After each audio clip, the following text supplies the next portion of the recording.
you said a couple times like, no, you can measure that, and it makes sense. Obviously, also like what ChartHub does. Do you have a couple of like call it questions that you think if you run one survey a year, you think these are the most important questions to like ask, call it company wide or just in a one-on-one that like really get at the root of like how we doing? It's a good question. I think I'm not going to give any like shocking answer Yeah. here.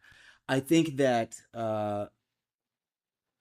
upward feedback to the manager, I think, is some of the most helpful feedback sometimes. And is it happening? Is it good? Are people comfortable giving it? Is that like what are you looking people for? aren't people aren't always, but I Yeah. think, when it's confidential to the manager, Yeah. sometimes people will share things, and sometimes it's because people usually like their manager, that's why they stay at a job. Mm. But Melanie seems sometimes to it's love working with me, so that's like been validated.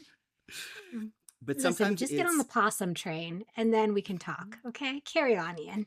like I used to, when we would do our upward feedback, we used to do scores, right? We would have people like assess the Yeah. manager on, like, does this person give me feedback? Do they, do Yep. they create a welcoming team environment, et cetera, et cetera? And I actually ditched the scores because they were just sort of, they weren't they weren't really informing anything.